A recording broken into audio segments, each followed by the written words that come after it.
Penn Woods interviewing for the Oklahoma Living Legends, and this is November the 30th of 1979. I'm visiting with Mr. Bill Davis. To identify him as for historical purposes, it is William T. Davis, but he is known only as Bill Davis.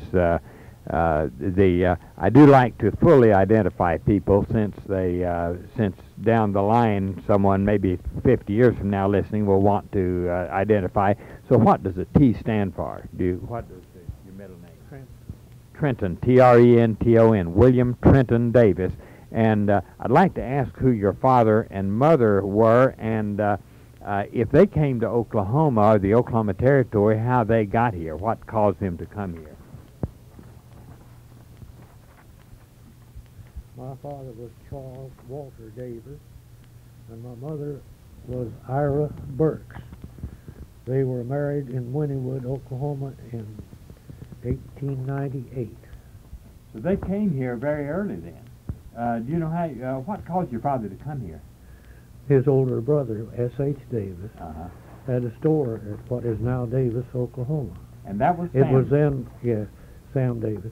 It was then Indian Territory. I was born in the Indian Territory in 1900, the last year of the 19th century, 7 years before statehood. The statehood day happened to be my birthday. It did. So you 1907, so I'm 7 years older than the state of Oklahoma. And you celebrate your birthday at the same time the state does. I can always remember one of them, and that leads to the other. Yeah, well, what brought Sam Davis, your uncle, to this area? Well, let's start over. Okay. The Santa Fe Railroad was built through here in 1885. And in 1886, Sam Davis and his mother were traveling from Evansville, Indiana to Waco, Texas. And when the train went through a lush green valley, which is now the Washita Valley, which was the Washita Valley, he pointed out the window and says, "Mother, I'm going to build me a store right out there on that flat place." And she thought he was just talking, as he very often had dreams of what he was going to do.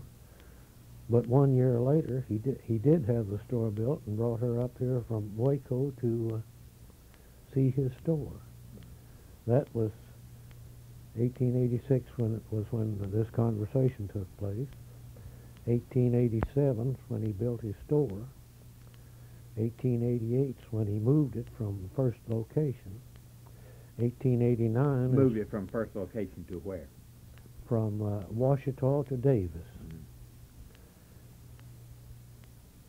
His first store was located 3 miles north of the present depot at Davis on the Santa Fe tracks.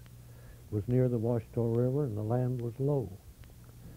His store was a sort of a wooden frame, and after one winter he tore it down, loaded it on wagons, and moved it south 3 miles to where Davis is now. The reason was that when the winter weather came on, the ground was so wet that a team of mules couldn't move a loaded wagon away from the store.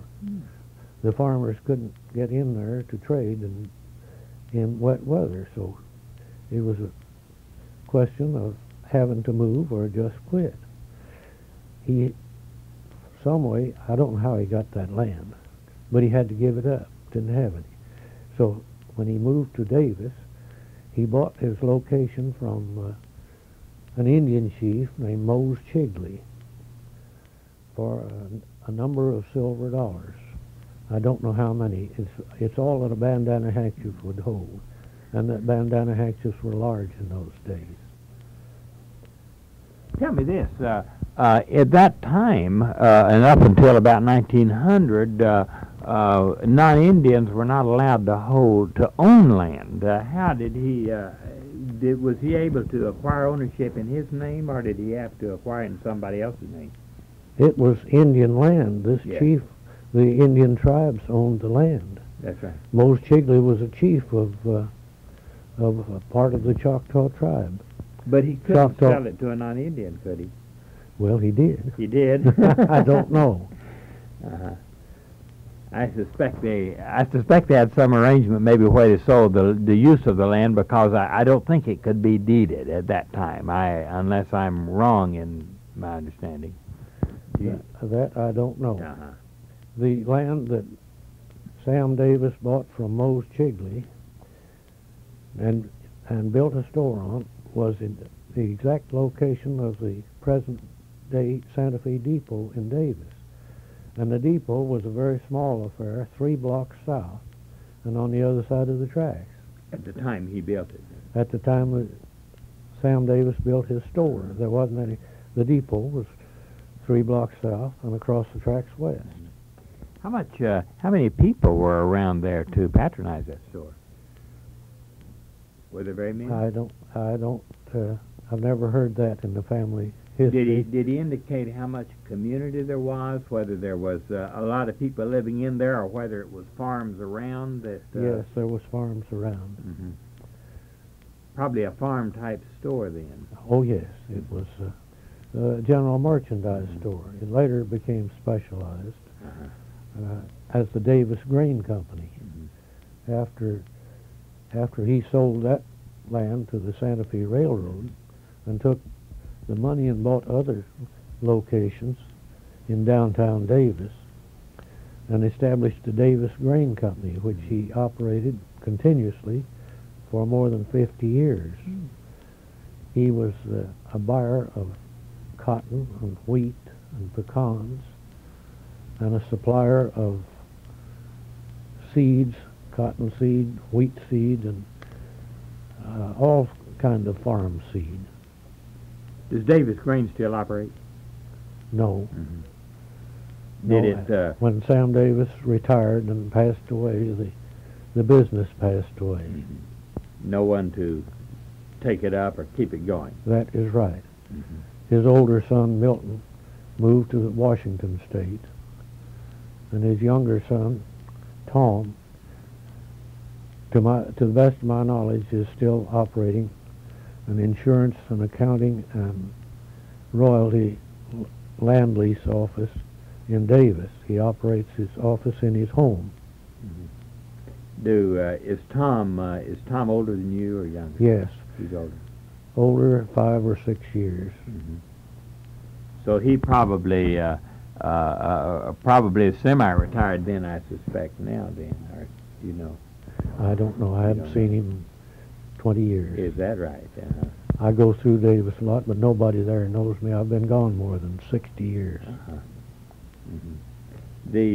Now your father's name was Charles Walter, and known as Walter Davis. And he came in to work with the store. Is that right? Did he work with his? Yes, in a small way. You see, he was in his teens then. He got married when he was about 19 or 20. That can be figured from there. And later he became a traveling salesman. He worked for companies like Swift Packing Company and Calumet Baking Company and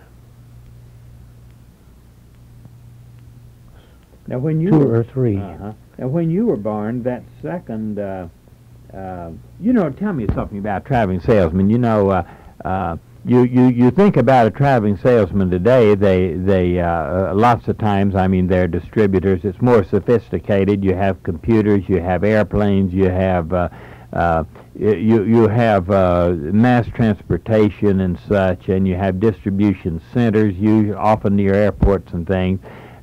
But you swing back to that period, you didn't even have automobiles. Oh no. And never saw one. Never heard of it. So I think it'd be interesting because people think of you hardly hear the word traveling salesman anymore because they didn't use that word. They didn't use that word then. They were drummers. They represented factories and large companies like the ones I mentioned. They didn't call on wholesalers. They called on on storekeepers all over the country. They depended on the railroads from town to town. They depended on a livery rig from town to the stores all over the country. So the sales then were pretty much direct from factory to retail. That is right. And of course today it is through distributors nearly always. Right. In those days it was through the drummers, and every little town had a hotel. Usually it was a little two-story affair. The office and the dining room was on the first floor, and the rooms were on the second or maybe the third. And they were small operations. And the drummers would be in the would come into a town and occupy a room. Yes, to take them maybe one day or maybe two to call on the stores in that town. Now, as a traveling drummer, as a traveling salesman later, but the drummer, you know, when I grew up, the term was traveling salesman. You know, I never heard the word drummer, I don't believe. Well, but very common. and today you never hear the word traveling salesman. Well, we didn't hear the word salesman in those days. They were just drummers. You hear them now as a factory representative or a distributor or something like that, a distribution representative. Yes. Working out of a wholesaler's establishment. That's right. Now, your father, when he was working the area, how big an area was he able to cover as a salesman, considering the fact that the only fast transportation he had was the train, and the others would be simply by horse and buggy? I don't know. You don't know? The extent of his territory. I just know the companies. There was three big companies, Swift and Company and Casey Baking Powder Company, not Casey, Calumet. Calumet. And one other that he represented. And he'd represent them all at one time. This was after my mother died. She died in 1902. She died pretty young then, didn't she? Yes, I was born in 1900. My sister was born a year and 10 months later, in 1922. 1902. Sure. Gee whiz. What did your mother die of? The modern word is septicemia. The word in those days was blood poisoning. It was in childbirth. Well. My sister was 6 days old when she passed away. Well. Now, your father would represent 2 or 3 factories at the same time, or would he only no, one? he was salesman for that company as long as he worked for one him. company at a time. One at a time. Yeah. But his field was just anybody who ran a store. Sure. So I guess he probably did most of his travel by train then, to from town to town and calling on the stores. Yes, and then what I referred to as livery rigs. You rent a horse and buggy from a livery stable and go out and make the smaller places as far as you could reach. Maybe several days in one town, going out in different directions and working the called territory in those days. Did you ever travel or make any trip with your dad when he was selling? Yes, but much later. In 1917, when my grandparents passed away, and I went to Dallas to live with an uncle, James R. Davis, known as Uncle Jimmy. My father was a traveling salesman for R.V. Smith Auto Supplies on Broadway, 408 North Broadway. He traveled the southeast corner of the state of Oklahoma, selling automobile parts, accessories, and supplies for R.V. Smith. I tried to get my father. I was 16 years old, but I wanted to go in the Army. It was World War I had already started. My father didn't want me to go in the Army. So he conveniently got rheumatism in his arms, now called arthritis. He couldn't drive. Well, that was very convenient. He wanted me to come up here and drive for him, which I did most of the summer of 1917. We traveled in a Model T Ford touring car in those days. There wasn't any sedans or coupes or anything. There was touring cars and roadsters, 2 seats and 1 seat. When it rained, you put up the curtains just like you did in the buggy days. Now, 408 North Broadway is where the Southwestern Bell's tall building is today. Isn't that right? Well, that is 401, 3, and 5. It's across the street. You're right. You're right. 408's on the east side. Yes. It would be just north of the Western Union then, wouldn't it? Yes. There was 2 automobile supply houses there. I can't think of the name of the other one right. Dillingham had an automobile supply house about 406, and R.V. Smith at 408. And on the north end of that block was the Foster Drug, Lon Foster ran. The north of that was the Crosby Drug. Two brothers ran that. Was that the one on the corner? They were both on the corner. Both on the corner. Foster on 3rd and south side and north side. Well, then Crosby. They were both on the southeast corner of the intersection. I see. 3rd and 4th. And then north of that would be Oklahoma Publishing Company. Right, just across the street. But it was in the next block that about that time Automobile Row was building, and there were a number of automobile companies. All of the automobile companies in Oklahoma City that of any size and consequence was on Broadway from 4th Street north to Broadway Circle. Yeah. The building that is now directly adjacent to the Oklahoma Publishing Company still has the name Buick over the front of doors and windows. Not only that, it has Markham Buick. Isn't that right? Directly north? Markham Motor Company? Baird Markham was a dealer for Chandler's, and later Chandler brought out a smaller car called the Cleveland. He didn't have Buick? No. Now, Markham Motor Company's sign is on one of those, and maybe it's I thought it was the first one north. Well, Markham Motor Company started about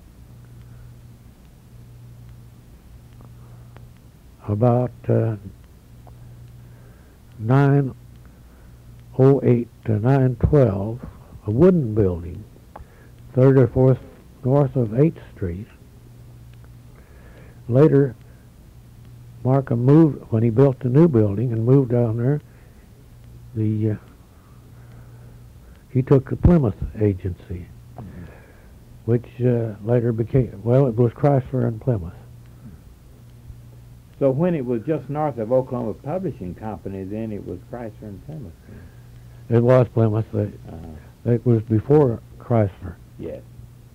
Walter P. Chrysler bought the Maxwell Motor Company, and about 1923, the Maxwell and the Plymouth were the same car except the name on the radiator for about 1 year.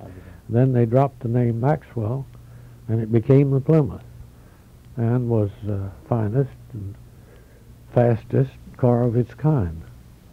Who are some of the other auto dealers in that block or in that area?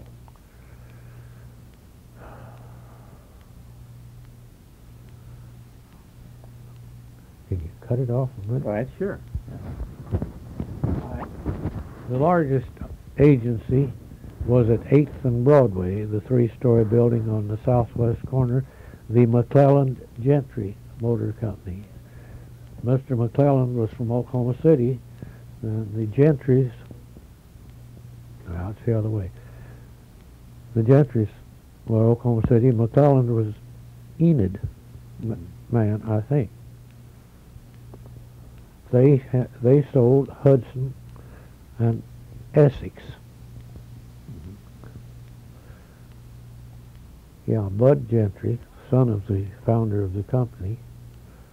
Oh, they also sold Mercers, the fastest sports car of its time. Did you sell, did your company sell parts for all those different things, or did you have parts only for certain brands of cars? Not for certain brands. Those were bought from the agencies. The Oakland Motor Company, for whom I worked for about 3 years, about 2 years, from 1919 to 1921, was on the southwest corner of 9th and Broadway.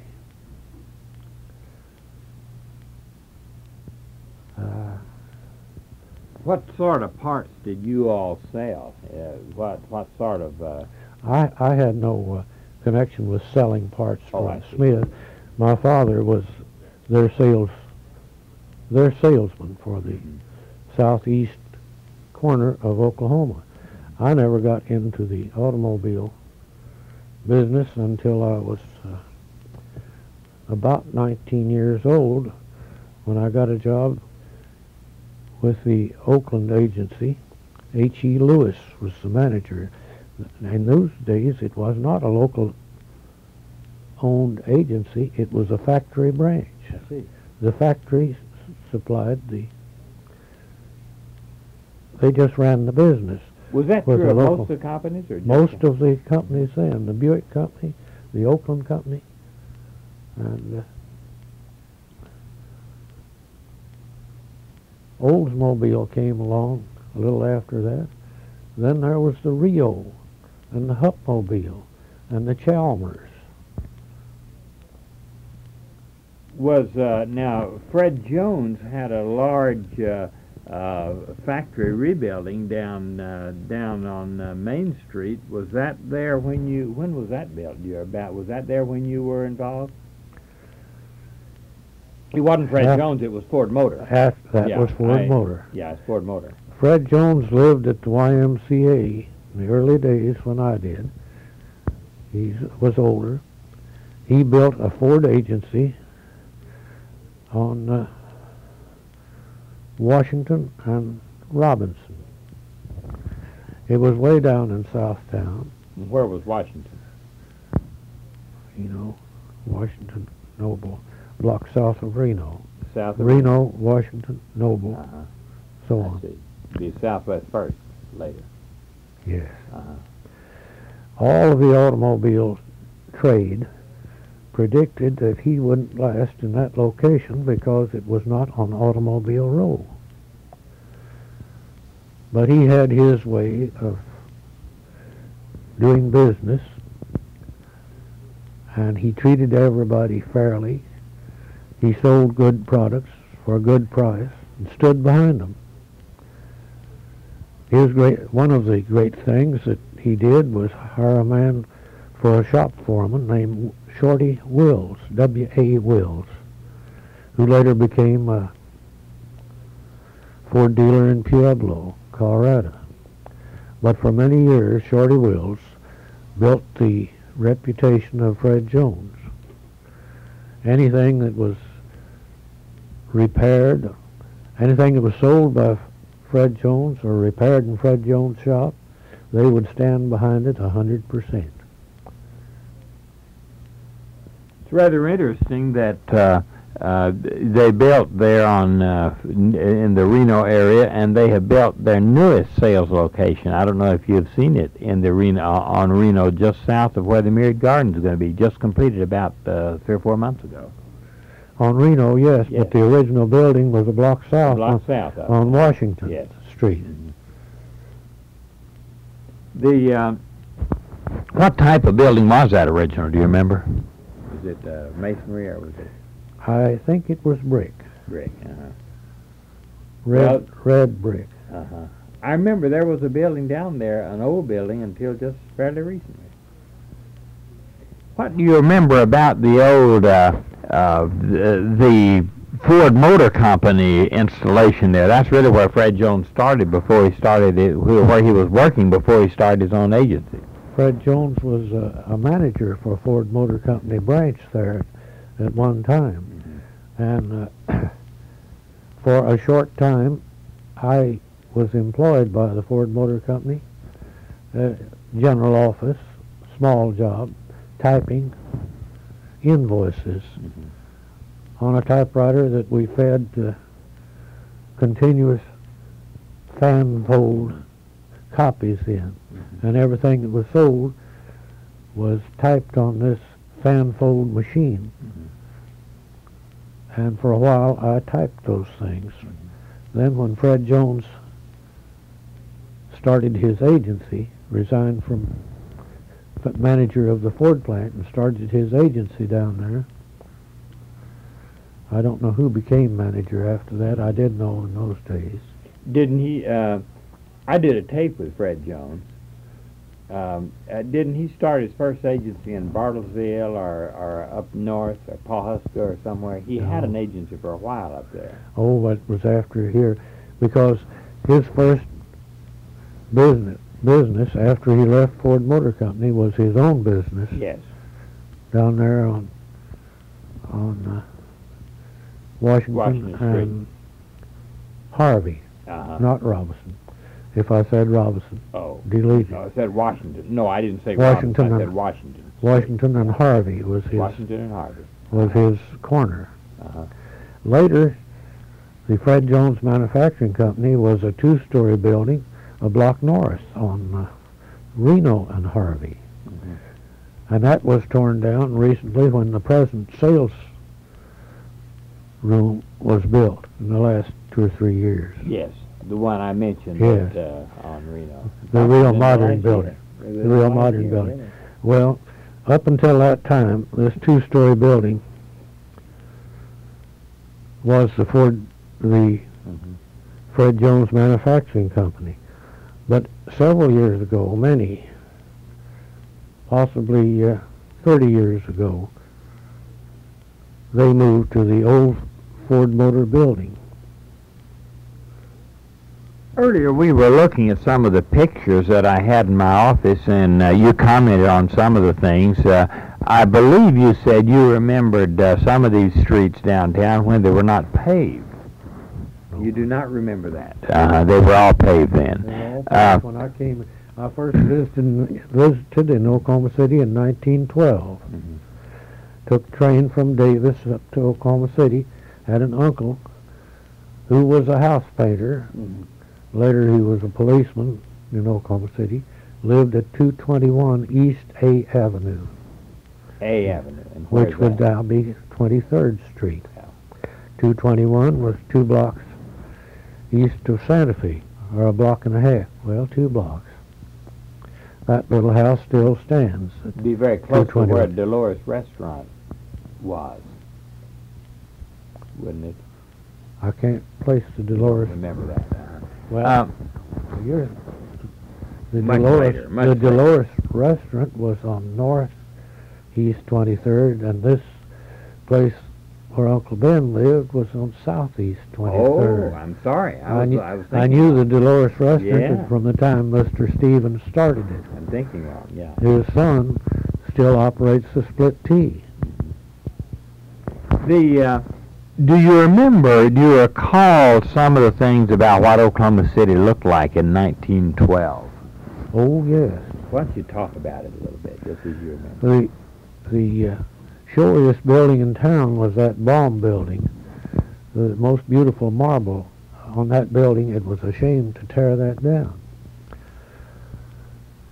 But from Main and Broadway, north to First, was arches of electric lights, about every 10 or 20 feet. And at night, when they lighted it, it was a lighted passageway from Main Street to First Street on the west side of Robinson. And then these arches led west half a block on the south side of First Street to a large theater, which was in those days were vaudeville. Later it was a picture show called the Lyric Theater. After that building burned down, it was the Lyric parking lot for many years, until that space was taken up by the Perrine building, The Perrines were funeral directors, but they built the Perrine building. Later, the Craven's building. Craven, Later called the Craven's building. later called the Craven's building. And now called First Assurance, First Life Assurance. First building. Life Assurance. And now owned by First Nation. Yes. Did you ever go to the old Lyric? Now did they had what was that building like when it was the Lyric? What did they have? It was a vaudeville house. Traveling troops play there a week or a few weeks and then move on to another town. What was the building like? Traveling troops play there a week or a few weeks and then move on to another town. What was the building like? I just remember the lights and going in there. I was 12 years old. Yeah, I know that. My father brought me up here the first time. First time I was 12 or maybe 11. Now, the bomb building had just been completed very shortly, maybe a year, and the Concord building was about the same age, and the Hales building, which was south of the which was south of the Lyric, was just completed. And those were really the three. Well, two of those, the bomb and the Concord and the Hales, were the first skyscrapers of Oklahoma City. They were all here in 1912. And were brand new, right? And they were new. And my father stayed at the Lee Huckins Hotel. They dropped the word Lee after that, somewhere between that time and probably 1920. It became the Huckins Hotel. The founder was Marquand Huckins. He had two sons. Do you remember? No, the elder Huckins was Joe Huckins. He had two sons, Joe Jr. and Marquand, M-A-R-Q-U-A-N-D. After he gave up the management of the hotel, his two sons took it over. We mentioned it in conversation, but do you remember the Lee office building? That would be south of where it's where the oil and gas building is now, and I think the same building. Do you remember that building? I believe you said that's the one where Liberty was later, where I believe you said Avisi was. Do you remember that building? Much about it? The Lee building? Yes. The Lee office building, the Lee building, not the hotel. No, I have very Little knowledge. clear recollection of the security building, which was a block west of that corner, on the southeast corner of Main and Harvey. The Lee building, I don't know. Now, in that block, near the middle of the block, half a block south of Main, on the east side of Robinson, was a very well-known cafe. I read recently somebody whose memory of that, and it was spelled K-U-N-D-E-R-S. That's what it has become in somebody's memory. But I have eaten there when it was operating, and the proper spelling was K-U-N-D-E-R-E-R-S, Conjurers. That was before the Clausen Cafeteria restaurant started, many years before. Wasn't the Clausen, though, was on Broadway, wasn't it? Am I right? No, it was in the 100 block south side of Main, and then later it was in the 100 block north side of First. That building is still in existence, But it wasn't 3 stories high. But it wasn't on the Broadway side? Never on Broadway. It was on Robinson. First on... Now, the Conjurers stayed on Robinson. The Clausens were on Main Street, and then they were on First Street. Neither of them were on Robinson. Well, what about the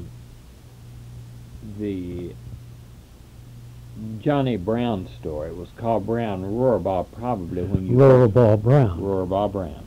Tell about that store as you first remember it. I drove a delivery truck for the music department, delivering what was called Victrolas all over Oklahoma City. When was that?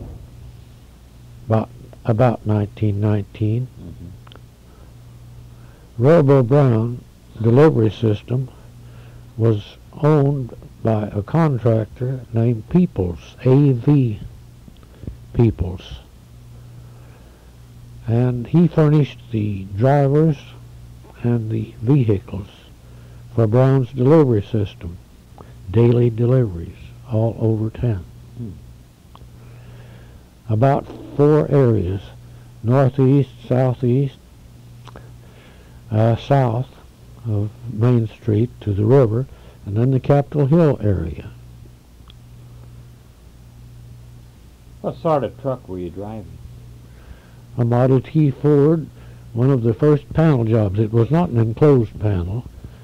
The driver's compartment was open, but the back part of the vehicle was closed so that merchandise would not be exposed to the weather, rain, sleet, and snow. Now, it was then called Rohrbach Brown, is that right? Yes, that was the name of it. But Mr. Rohrbach wasn't there too often, was he? Never knew him, never. The name stayed.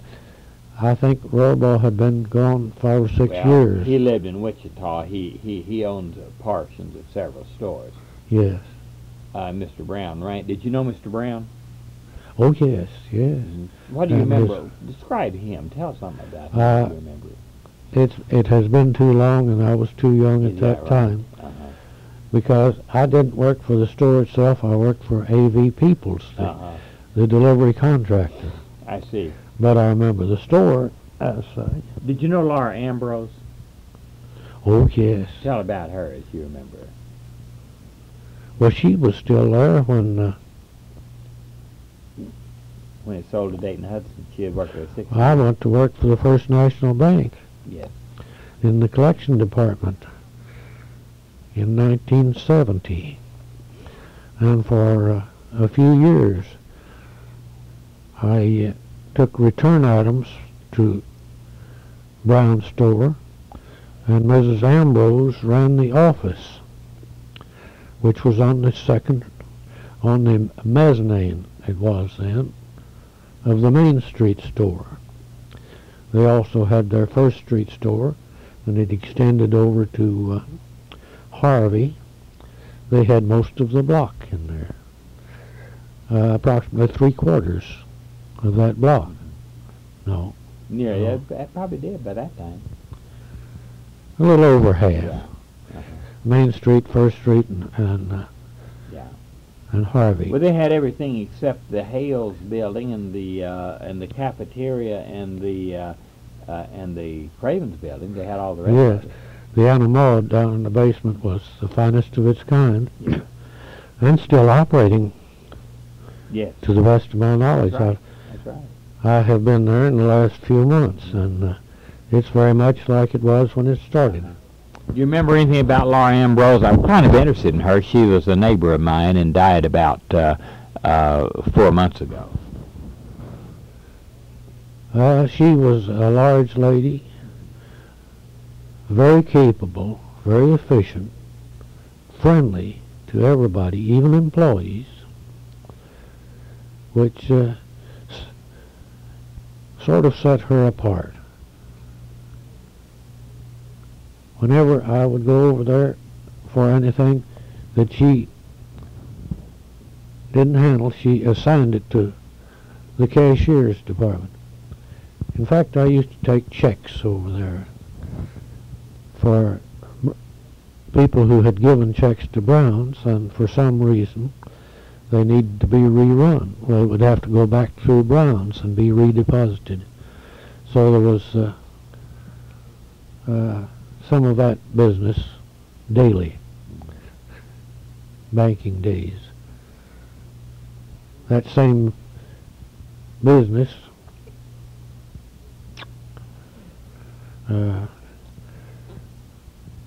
extended to all the downtown places. I don't want to get into, Sure. I don't want to get into business. Oh, no. National's business. Yeah, sure. I don't talk about it. Well, that's all right. She was obviously a very capable person because she became controller of Brown's before the 1930, you know, very young, and was and really ran the business side of Brown's for I don't know how many years, you know, and the financial side, and ran it, particularly from Mr. Brown's death on, you know, until she was made president, you know, when Mrs. Brown died. Then she delegated part of the management to Mr. Hardwick. Well, he was the store manager of the Yeah. downtown store. Yeah. That's right. And then they had other store managers in the other stores. And Mr. Hardwick was probably better known to the general public because he was he was was the store manager and also was more involved in the civic work and such. You are exactly right. And although from the business standpoint, she ran the business end of it. You mentioned some other places that I thought were interesting. You mentioned Bishop's. Now, Bishop's was a classic place in Oklahoma City. Was so well known. Why don't you talk about Bishop's as you remember it? Now, tell where it was and tell about it. The name of the manager, I can't recall it. I knew him personally. I don't know. I knew him personally. It may come to you, but let's think about the restaurant itself. It was so well known and a popular restaurant.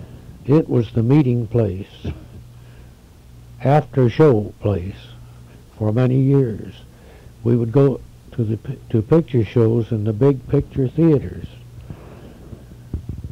and from about 7 to 10, there would be the preliminary features and the main feature, and then the comics. Usually the comics was before the main feature. Then the thing to do was not to go home right there. Go to Bishop's.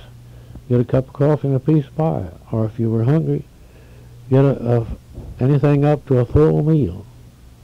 In those days, they didn't lock the place up at night. It was a 24-hour operation.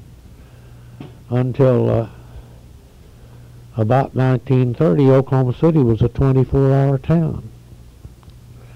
Drugstores were open, especially the Skirvin drugstore.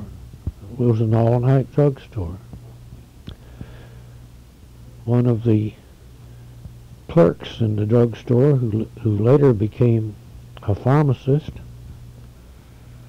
was Dutch Roberts. I didn't know his first name, so I knew him personally for many years, from the time he was he started in a soda fountain in the Skirvin drugstore. Later became a pharmacist there. Later went into business as the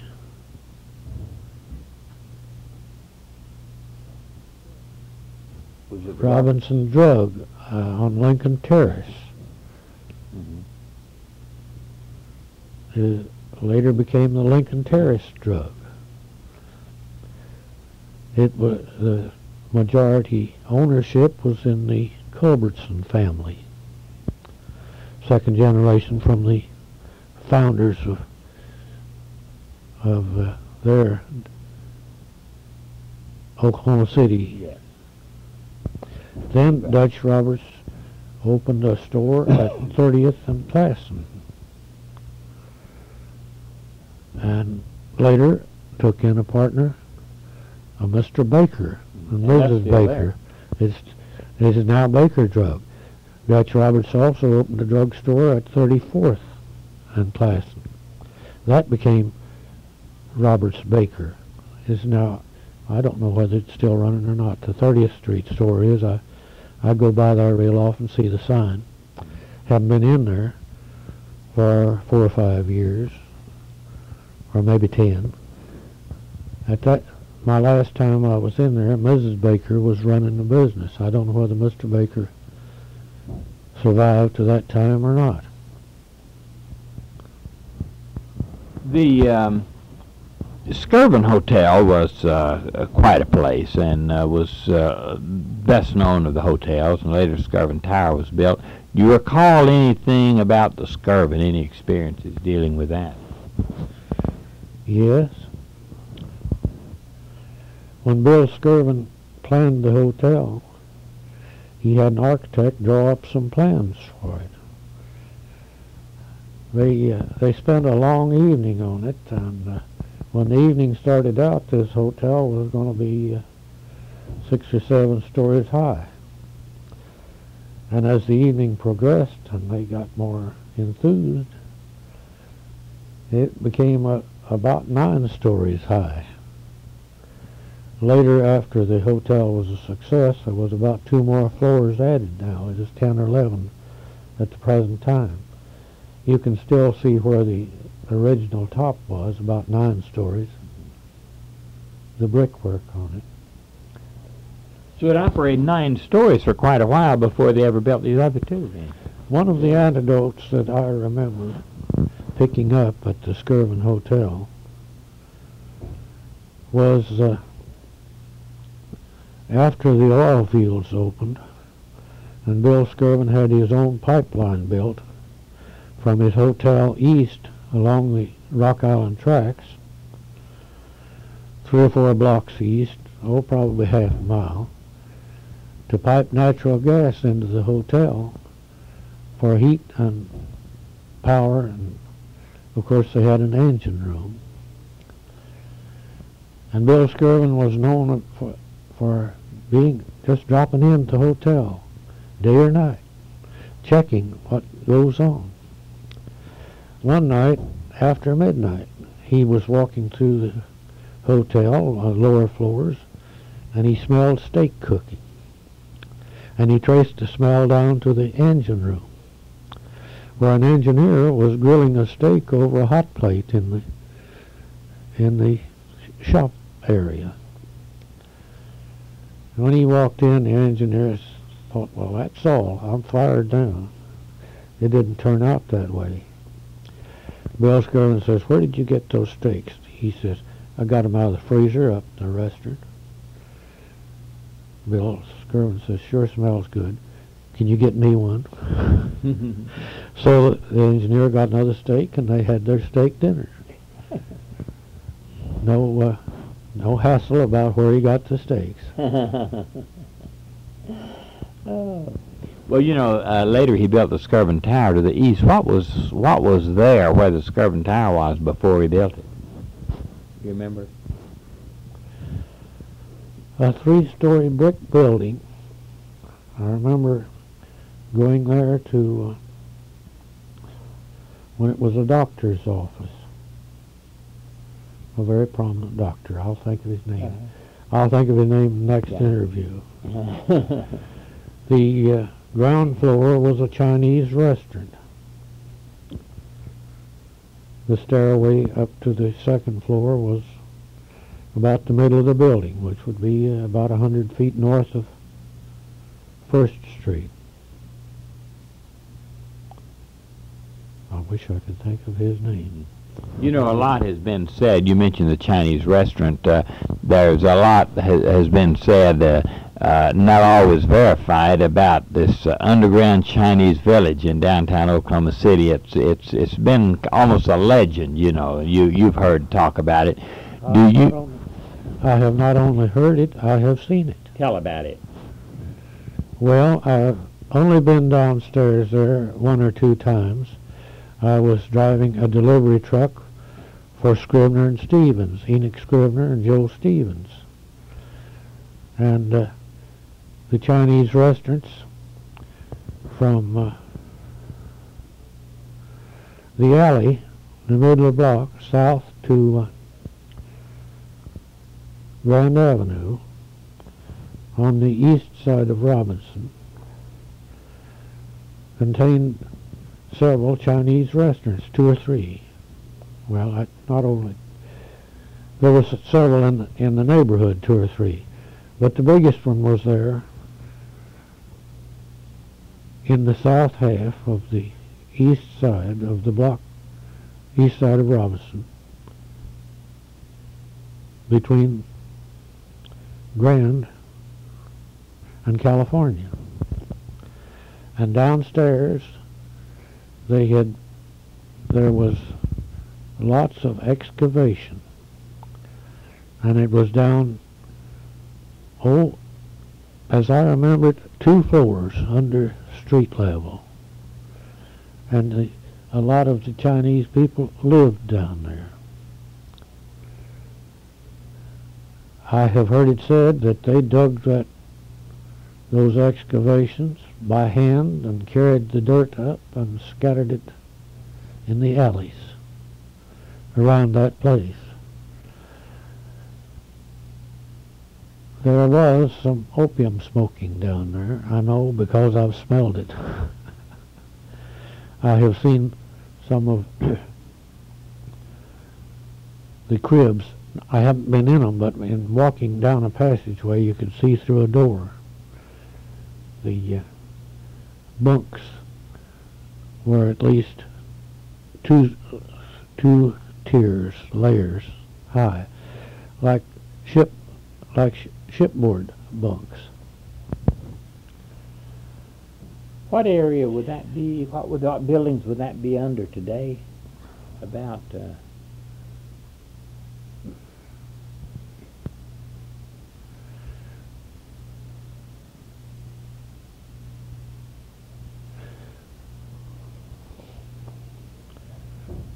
Well, it would be just south of where the Commerce Exchange building was built and later demolished. then near where the Myriad is. Yes, right. It'd be that far south. Right. Now, there's an interesting thing about my delivering groceries to these Chinese restaurants. They had no adding machines. They did not use a pen or pencil as we use it. They did their writing with a fine-tipped brush. They would not use that brush for calculating money, checking bills. They used an abacus. And I would take the invoice up to the cashier to get paid off, and he would pick up his abacus and start sliding these red and black buttons from side to side. And he would check every item, the price of the unit price, how much of that item he bought, and what was the extension, the total of that item. Then he would check the addition of the extensions down to the final total on the abacus. And I don't remember ever having him miss it. He came. Those invoices were made on an adding machine in the Scrivener and Stevens general office, but when the Chinese people checked them, it always checked out, and they would pay the money for them. When I was in Japan, in the Korean War, all of the places, I never saw an adding machine of any kind. There was always the abacus. That was as late as 1950. Mm-hmm. Well, this was 1919 that. I wonder when they built those underground things. I wonder how far back it was when they built those. My guess, and this is only supposition, Sure, between 1900 and 1912, about 12 years, maybe 1915. What was it, I wonder, that brought the Chinese people here? This is quite a bit inland, and most Chinese have been on the border. What brought so many of them here? Just a way to make a living in Chinese laundries and Chinese restaurants. And that area was just kind of a good area to live in. Every big city has its Chinatown, and that was Oklahoma City's Chinatown. But it was not being underground there was not too good an area to be living in. I suspect the most prosperous probably didn't. Did they live under there? Were there, when you talk about bunks and that sort of thing, you're talking about sort of tenement type of living. That's right. The worker type. I do not know where the proprietors of these restaurants lived. I presume near the downtown area the south side of Grand Avenue from Broadway to Robinson was a succession of two-story hotels, they were called in those days. Later they were called rooming houses. But some of those old places, you have seen pictures, this and that and the other hotel. This hotel might be 50 feet wide and 150 feet long, with a dozen or more rooms in it on each side of a central hall. The two front rooms, of course, had no hallway, would face the street. Let's think of some of these early hotels, what some of them were. Well, A.M. Kincaid built the Bristol Hotel and operated it for a number of years. And then he built the Kincaid Hotel and operated that as long as he lived, I think. And the Lawrence Hotel, which was adjacent to the Kincaid. I wish I could get a picture of the hotel on the corner. It was built out of rock, two stories high, corner of Grand and Santa Fe, southwest corner. As I remember, and I believe George Shirk told me this, that the Kincaid and Lawrence were good friends, and that their original idea was to build matching hotels that would be exactly alike. Right, and they But were matching. up to a certain point. That is right, and they were matching hotels until the Kincaid added maybe two more stories, and that destroyed the similarity of the structures. Lawrence wouldn't go along with that. I believe that's what I don't know. George Shirk told me. Yeah. There was some break or disagreement when Kincaid enlarged, and that Lawrence didn't go along. But I believe originally they were to be exactly matching hotels. I do not know. Mm-hmm. What about the Eggbert Hotel? Where was it, and what was it like? It is now the First National Center, east side. Its area is. It was torn completely down, wasn't it?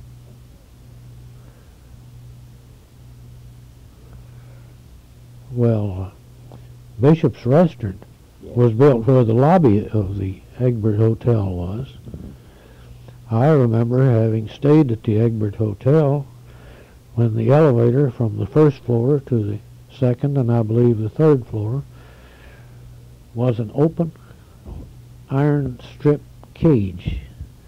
You could see out of it, in or out, instead of a closed cubicle or enclosure like we have now in elevators. A lot of elevators in those days were just big cages like the construction elevators of the modern times. Wouldn't pass many safety inspections today, would it? I never heard of any trouble with them. They were slow. Yeah. They had to have an operator. There was no self-operating elevators in those days. Those handles had to be cut off at a certain time. There was no automatic stops to it. You never heard of any accidents? No. Do you recall any other hotels in the area? A very popular hotel was the Nebraska Hotel, three-story brick, on the southwest corner of First and Broadway. There was a candy store, candy and fruit store in there, operated by some Greek people that I knew. Now that would be right across the street south from the Skirvin, wouldn't it? Or No. southwest? No, it would be No, across. It'd be Skirvin's catty on wouldn't it? First Street. This was on Second Street. Second Street. The Oh, Nebraska Hotel. be about where the Kerr Park is then, wouldn't it? Kerr McGee Park. That is right. That is exactly right. The Nebraska Hotel was the closest thing. Well, the Skirvin, of course, was adjacent, But on the next corner up was this Nebraska Hotel, a 3-story brick.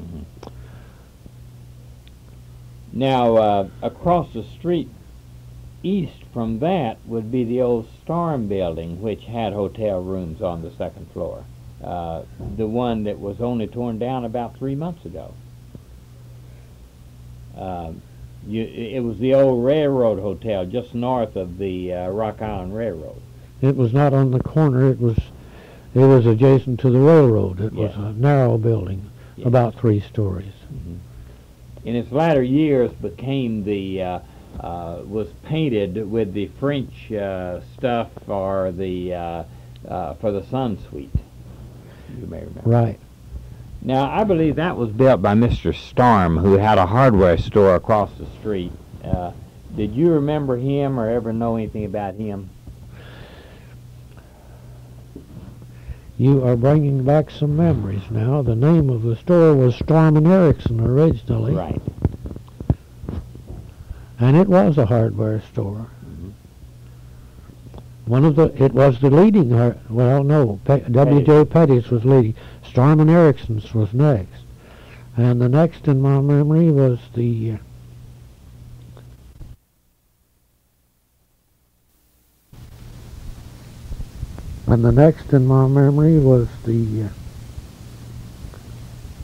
Eggbert hardware down on Broadway, about California.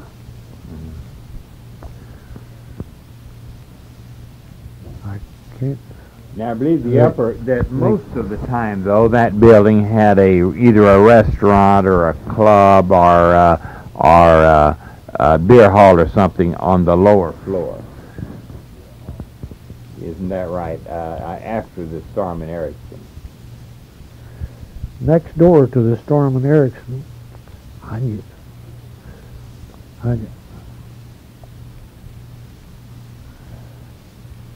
I think Mr. Erickson had a sister named Jenny Erickson who taught school at Davis, Oklahoma in the 1912, 13, 14, somewhere in there. So Jenny Erickson's home was at the Washington Flats in the 200 block West Washington.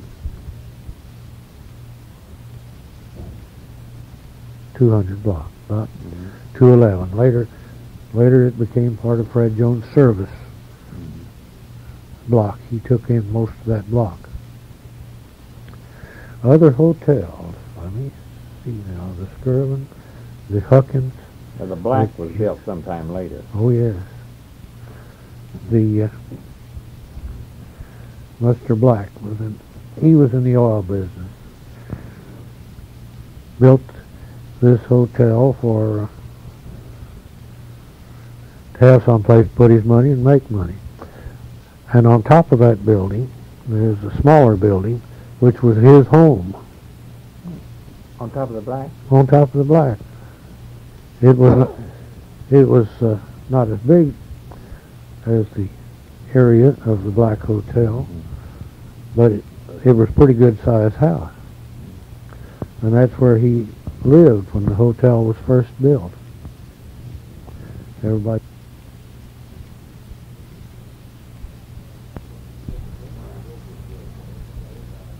We're continuing a visit with Mr. Bill Davis, and I'd ask you, did you remember Forrest Taylor? I know he was one of the early businessmen in the area. He started out as a bicycle shop and a gun shop. Next door north of Forrest Taylor was W.L. Buck Barber Supply Shop. That was before beauty shops. There wasn't much beauty shop supplies then. That came later. But W.L. Buck Barber Supply.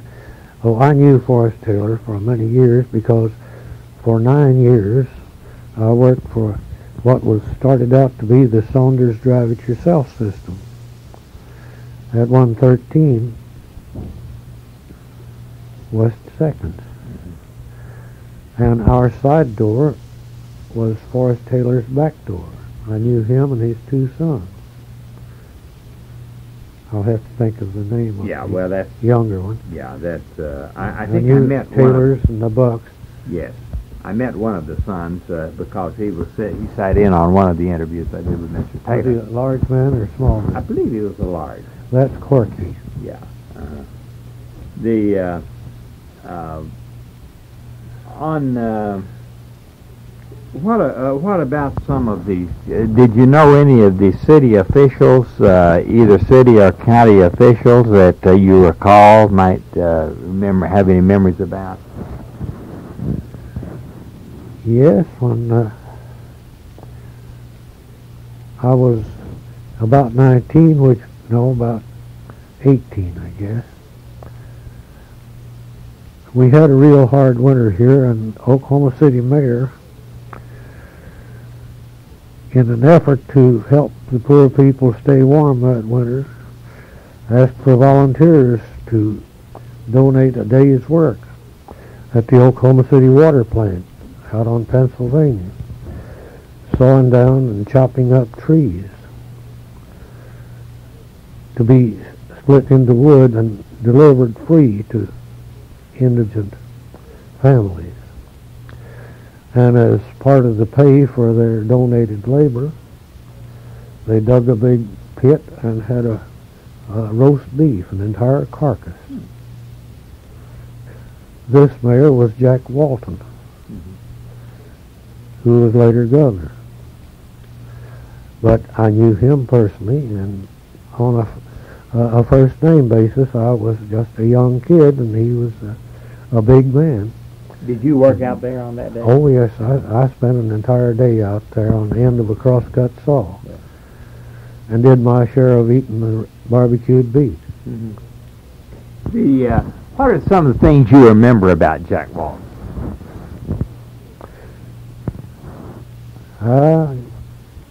He was a very controversial figure. I have read recently some old stories about his reign as governor. I don't know where I think I got it out of the Chronicles of Oklahoma, the #1 volume this year. But I can't recall the details right now. I also remember W.C. Dean, an early-day jeweler here, who was mayor of Oklahoma City when I got my first driver's license in 1917. At that time, the driver's license was issued at the City Hall, which was on the corner of Wall Street and Maiden Lane, which was a couple of alleys that met in the middle of the block. Really, the area was about Grand and Broadway, isn't that right? One alley ran east and west from Broadway to Robinson, and one of them ran north from Grand into the intersection. It didn't go through the block. And on the southwest corner of those alley intersections was the City Hall, courtroom, and the jail, police station, and all that. The jail, wasn't the jail north of the City Hall? Am I right? West. West of the City Hall. It was back there in the alley. I see. It didn't face Grand. But the City Hall did face Grand. Oh yes, the City Hall did. That's right. That's where I got Grand my first. and Broadway. That's right. The whole building. It was the police station that was in the alley and didn't face anything. Yes. Kind of a fancy address for a street place. Wall Street and Maiden Lane sounds like a fancy hotel rather than a jail, doesn't it? That was the jailhouse. So I guess if someone was in jail and didn't want to admit they were in jail, they could say, "I'm staying at Wall Street and Maiden Lane." Sound a little more fancy. If they said that, everybody would know what they meant. In Oklahoma City. Yes. Wonder where they got those names, such fancy names. Be interesting. That was back around 1900. Way back, even earlier maybe.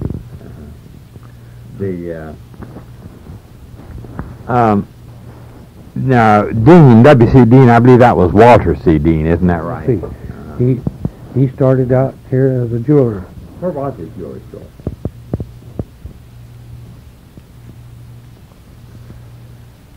On the south side of Main Street, about 3 or 4 or 5 doors east of Robinson, to the best of my memory.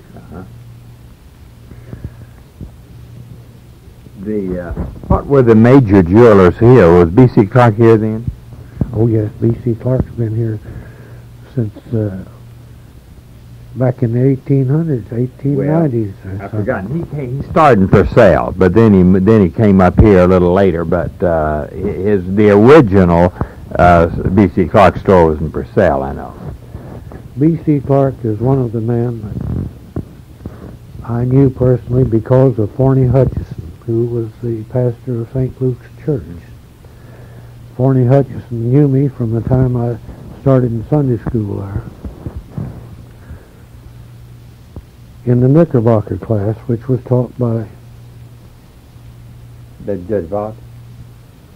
After Judge Vaught, the manager of the Ford plant, not Fred Jones, but...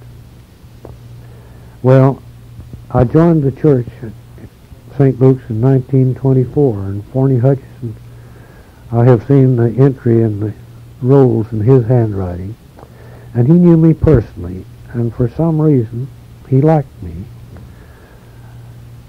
And if he were eating in a restaurant or cafeteria, particularly the YWCA cafeteria, and I walked by his table, he would say, "Bill, come over and eat with us."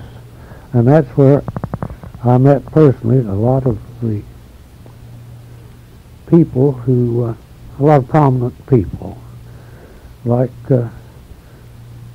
Bishop Angie Smith and Fred Jones, and who were we talking about? Judge Vaught, we mentioned the Hutchison. Judge Vaught. Well, Forney Hutchison was the center of the... Yeah, and Walter Dean. No, oh, no. Yeah. No, not Walter Dean. I didn't know him. B.C. Clark. Yes. B.C. Clark was quite active as a leader in the Methodist Church, and I believe there's a church named after him in West Oklahoma City now. Clark Memorial Church on the south side of 10th Street. I think between Meridian and MacArthur. Yeah. Is it 10th or 23rd? I think it's 23rd Street. Could be either. We'll look that up later. It is. And his oldest son, B.C. Clark Jr., went to Guthrie in 1949 to the consistory, taking the Masonic work there. And he is, so far as I know, still active in B.C. Clark. But B.C. Jr.'s son Jim Clark is Jim. And I have talked to both of them. B.C. Clark's one of the men who knew my Uncle Sam in the early days. Another of the old-timers that was sort of a buddy of Uncle Sam was Henry Horn, the Horn Seed Company, the father of the brothers that run it now. Henry Jr. Was John Horn, who later was a photographer, was he in that family? You know. I don't know what happened to him. I think it was a different family, H-A-R-N and H-O-R-N. Oh. Horn was the one that we remember as the owner of what's now called the Horn Tract, which had a lot of oil in it. That's H-A-R-N. H-A-R-N. Yeah. There was a park out northeast known as Horn Park. It was north of 36th and west of Kelly for maybe a quarter of a square mile. And wasn't there a Harnsdale development? Yes, there was. I can't place it right now. Think of the entertainment places in the early days. Now, Buttrick, I understand, is a well-known name. Does that recall any memories to you? Yes, I took dancing lessons from L.E. Buttrick personally, and Mrs. Buttrick. Where was And they had their own building, the second door north of 4th Street on the west side of Broadway. The first door north is still standing there. It was the Oklahoman Cafe, operated by some Greek people. I'll get back to the names of Sure. Now, I understood that over east of the Oklahoman there was once a skating rink. Do you recall that? No skating rink there. Was there a dance hall there? Not after 1917. I see. That's when Now, that's quite a ways east. I'm not thinking of right east of the Oklahoma. I'm thinking of about 5th and Harrison, about where... Yeah, that's what I've danced in that dance tell hall. about that. That later became the first general office of the Mistletoe Express. That's what I'm talking about. What was there earlier? Well, I first remembered as a dance hall. Rather large. I think extending from Santa Fe tracks almost to Broadway. Have very vivid memories of Any that well-known dance hall. bands that they brought in for dances and things? I was too young to pay much attention to it. I would go up there and dance with somebody I knew. I could search my memory and go into that later. Now, the developer of that, do you remember who the developer of that was?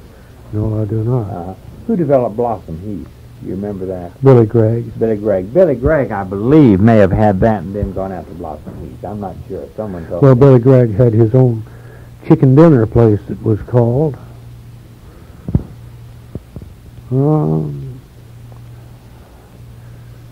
Somewhere, I imagine, on May Avenue, just north of the Rock Island tracks. I've been there. I've eaten there.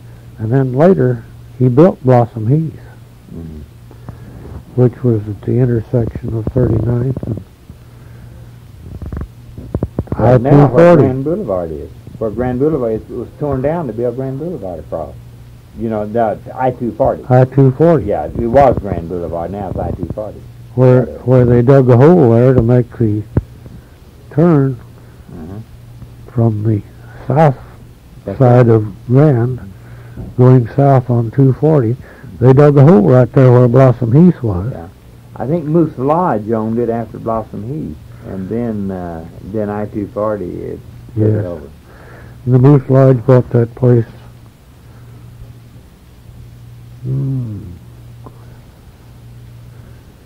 I don't know whether it's Meridian or MacArthur. I think it's Meridian.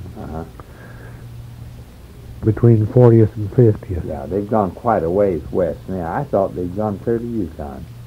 I wasn't sure. Yes. They moved way west now. I'll get you that You see, I live in that part of Oklahoma City. Oh, you do? I'll get you that location. Well, it's not too. It's a matter of record. I'm I've eaten there when it was Moose Lodge and when it was the Brass Lantern. Yeah. Eating place. Let's go back to. You don't want to get into streetcars and things. Yeah, let's talk about streetcars. Well, in 1912, the Oklahoma Railway Company was the leading streetcar company in Oklahoma City. They had this big terminal station from Grand to Main where all the cars came in every trip. Well, not every line, because there was some little feeder lines at the end of another line. But the number 2 streetcar line was known as the Patterson Line. A D.C. Patterson had a line that started at Grand and Hudson and went south to about 6th and went east under Well, then it was over the Santa Fe tracks. Now it's under. When they raised the tracks, they left that crossing there. Then south, along the east side of the Santa Fe tracks, almost to the river, and then crossed the North Canadian River on a wooden trestle, and went by a big dance hall. The dance hall was east of the Patterson streetcar track. I don't recall the name of it. I think it was the Dreamland or something, something like that dance hall. Then the Patterson Line ran up Central, which I call it up, it's uphill. It was south on Central Avenue by my Uncle Sam's house, the 221 East A. He was about 3 or 4 houses away from the line on north side of 23rd Street. Then it went to 25th Street, this Patterson Line, and turned west to where that street sort of dead-ended. No, the streetcar line stopped there at about 25th and Santa Fe. That was the end of the Patterson Line. It was a short line. It just ran from Main and Hudson to Capitol Hill. Had probably 2 or 3 pieces of equipment on it, while the Oklahoma Railway Company ran all over town. Now, you mentioned D.C. Patterson. What was his relationship to Moss Patterson? Moss Patterson later I had don't that. know. Moss Patterson later had that line, I think. So Moss Patterson started the Oklahoma Transportation Company in the bus days. but he did not. Was he not involved in that line? That, I don't know if it was the same family. I see. There was ages in between there. Oh, well. After Moss Patterson made a lot of money in the bus business, he bought this big ranch down there on the south side of the Arbuckle Mountains. Yeah. I don't know if you ever remember driving north I and have. Mm-hmm. seeing the name in rocks spelled out and then whitewashed. But Bar. There was a Bar S ranch after it was Moss Patterson's ranch. It started as Patterson's ranch. I think some movie star, I don't know whether it's Gene Autry or someone else, bought a lot of that land that was originally the Patterson ranch. So this Patterson line was different from the Moss Patterson. I think so. I didn't realize that. Not having lived in that era, they kind of blended together to me, and I didn't realize the difference there. This Patterson had a son, and I think he was D.C. Patterson, who bought, I don't think he built, but bought what was later known as the Patterson Building. Yeah.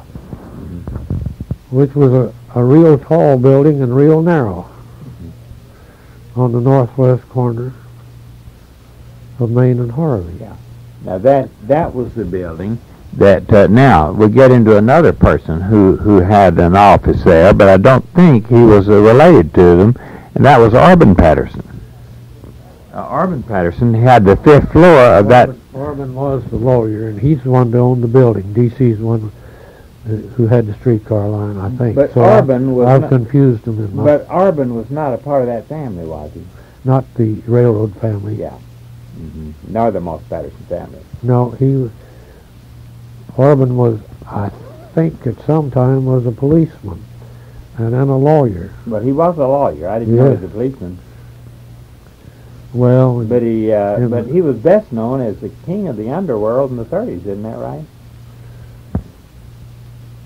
Faint recollection of it. I can't testify. You don't remember much about him. The records seem to document the fact that he was the kingpin behind the bootlegging, the prostitution, and such during the 30s. I remember stories of it. But Yeah. Well, he was not so much of a public person as a person behind the scenes, and that's one reason I wouldn't want to relate him to the D.C. Patterson unless we're sure, But I think that he is a completely different family. earlier king of the underworld, and of course here again you may so much of the people behind the scenes like that we know only about what we read in the papers, and we're not able to testify to it unless we have experienced it. But that was Creekmore. Did you know him or hear of him? No, I've read about it. It was before my time. I see. Now there was another streetcar line, and it was a single car, and it went out to Northeast 50th and it went just east of the just west of the state capitol building, and it was in existence before World War I, and that was the one developed by Harn. It's Harn, and that was known as the Yellow Mule, popularly known as the Yellow Mule. Do you remember it, the Yellow Mule? No, I remember it as part of the Oklahoma Railway system, the Harn line. Well, yes. Harndale or Harn Tractors. Yes, except that Harn didn't have any any involvement with it. He was. No, it was the area. You know, the streetcars had names on them. Yes. Patterson Line, the Shepherd Lake Line, which is now Shepherd Mall. I've been swimming in that lake many times. Belle Isle Lake. No, Shepherd Lake. Shepherd Lake. Where Shepherd Mall is. Oh, now. yes, I've heard of that too. Belle Isle Lake was farther north, yeah. That's where Belle Isle is. Yeah, the Statons had this amusement park at Belle Isle Lake, which they moved from Belle Isle to Spring Lake. Some of the equipment? All of it. Did they? I didn't know that's why they moved the equipment. Didn't leave any Ferris wheel, the merry-go-round, the figure eight, the drop-off. The dance hall was not on the mainland. It was on a little island out in Belle Isle Lake. That building stayed. For a long time. Called the Pavilion. Right. You reached it over a sort of a arch bridge. Yeah, I've been there.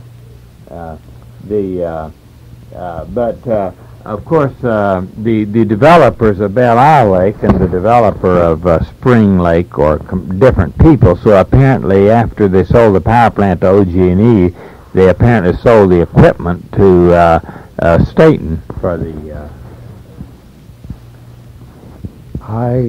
I'm not sure on that. I was under the impression that Staten owned it while it was at Belle Isle, but it may not be. I don't know. Of course, I've danced many a night at the Spring Lake Dance Hall. Spring Lake started, if I remember right, about 1924. The first thing, maybe the dance hall, and then the pavilion and dance hall there, and the first things there. Not too long, or about the time that the zoo moved out to from Wheeler Park to Lincoln Park, or then Northeast Park. But this brings up another question.